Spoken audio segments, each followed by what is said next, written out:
March for Gaza কর্মসূচিতে অংশ নিতে সকাল থেকেই সোহরাওয়ার্দী উদ্যানে জড়ো হয়েছেন হাজারো জনতা। সোহরাওয়ার্দী উদ্যানে রয়েছেন সহকর্মী ফেরদৌস রহমান। আমরা ঠিক এই মুহূর্তের খবর আমরা জানবো। ফেরদৌস, দলমত নির্বিশেষে সবার অংশগ্রহণে এটি দেশের ইতিহাসে বৃহত্তম সমাবেশ হবে বলে আশা করছে অংশগ্রহণকারী পক্ষগুলো। বিস্তারিত আপনি জানাবেন। প্যালেস্টাইন সলিডারিটি মুভমেন্ট নামে একটি সংগঠন বেশ কিছুদিন আগে এটি আয়োজন করে এবং মার্চের 12 তারিখে নির্ধারণ করা হয় সেই দিনটি আজকে। এবং সেটি আসলে প্রথমে ছিল যে এটি শাহবাগ থেকে শুরু হয়ে মানিক মিয়া এভিনিউ যাবে, সেই সিদ্ধান্ত পরিবর্তন করে পরে শাহবাগে শুধুমাত্র সংহতির যে সমাবেশ সেটির আয়োজন করা হয়। অর্থাৎ মার্চ ফর গাজা যে মুভমেন্ট বা যেটি সড়কে মার্চ করার কথা ছিল সেটি সোহরাওয়ার্দী উদ্যানে সংহতি সমাবেশ।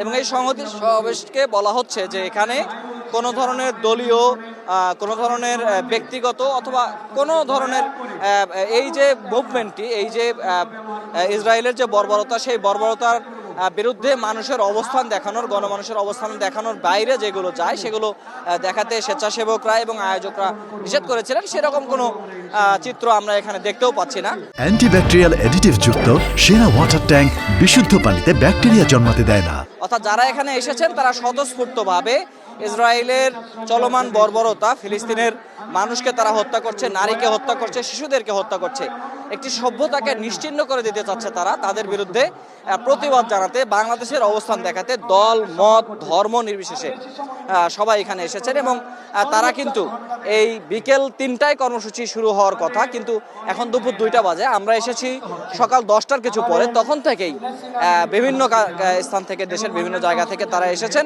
হাজির হয়েছেন এবং একটু পর পর তারা ইসরায়েলের বিরুদ্ধে স্লোগান তুলছেন। তারা এই মানবতা বিরোধী অপরাধ যারা করেছে তাদের বিরুদ্ধে স্লোগান তুলছেন।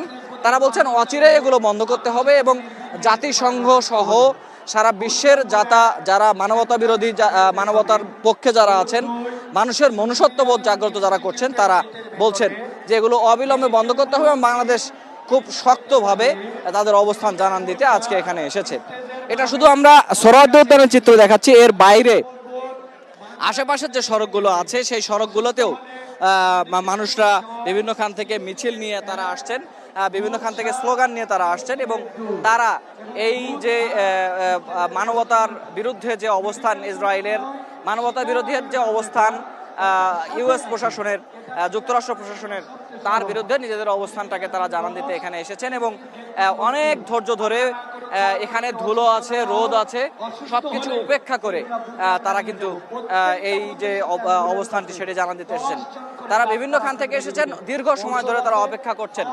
এবং আপনি নিশ্চয়ই দেখতে পাচ্ছেন আমার ক্যামেরায়, সোহরাওয়ার্দী উদ্যানের ঠিক যেদিকে তাকানো যায় এখন লোকে লোকারণ্য, অর্থাৎ অসংখ্য মানুষ এখানে এসেছেন। এখনো পর্যন্ত সময় আছে, এখনো পর্যন্ত মঞ্চ কানায় কানায় পূর্ণ, এখনো পর্যন্ত যে সমাবেশ স্থল সেটি কানায় কানায় পূর্ণ হয়েছে।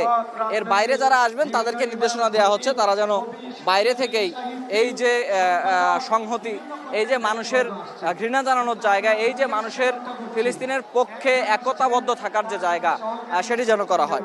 আর এটিতে স্বেচ্ছাসেবক রয়েছে, এছাড়া আইনশৃঙ্খলা রক্ষাকারী বাহিনীর সদস্যরা রয়েছেন এবং অন্যান্য যে সংস্থাগুলো আছেন তারা সর্বোচ্চ সতর্ক অবস্থায় আছেন যাতে এটিকে কেন্দ্র করে কোনো ধরনের অনাকাঙ্ক্ষিত পরিস্থিতির সৃষ্টি না হয় এবং কোনো ধরনের যেন বিশৃঙ্খলা সৃষ্টি না হয় সেটার ব্যাপারে তৎপর আছেন এবং স্বেচ্ছাসেবকরা তাদের দায়িত্ব পালন করে যাচ্ছেন। আর ঠিক কি করা যাবে, কি করা যাবে না সেই নির্দেশনাগুলো এখানে মঞ্চ বাইরে থেকে যারা আয়োজক কমিটি আছেন তারা ঘোষণা করছেন এবং মানুষকে তারা বলছেন ধৈর্য সহকারে যাতে তারা নিয়মের মধ্যে থেকে সেটি পালন করেন। এখন 3টা বাজতে আরও প্রায় 50 মিনিট বাকি। 3টার সময় এই সমাবেশটি শুরু হবে এবং সেটি মাগরিবের নামাজের আগ পর্যন্ত চলবে। আপনাদের জ্ঞাতার্থে জানিয়ে দিয়ে রাখি যে ইসলামিক স্কলার মিজানুর রহমান আজহারি তার আহ্বানে এই যে সলিডারিটি মুভমেন্ট, প্যালেস্টাইন সলিডারিটি মুভমেন্টের পক্ষ থেকে এই মার্চ ফর গাজা যে প্রোগ্রামটি সেটির আয়োজন করা হয় এবং সেই প্রোগ্রামে সর্বস্তরের মানুষ যে যার পরিচয়কে উজ্জ্বল রেখে শুধুমাত্র ইসরায়েলের প্রতি ঘৃণা জানাতে এবং এই মানবতা বিরোধী অপরাধ বন্ধ করতে আজকে একত্রিত হচ্ছেন। এখানে বক্তব্য হবে না, যারা মঞ্চে আসবেন তারা শুধুমাত্র সংহতি জানাবেন এবং 3টা থেকে সেই কার্যক্রম শুরু হয়ে মাগরিবের আগ পর্যন্ত চলবে।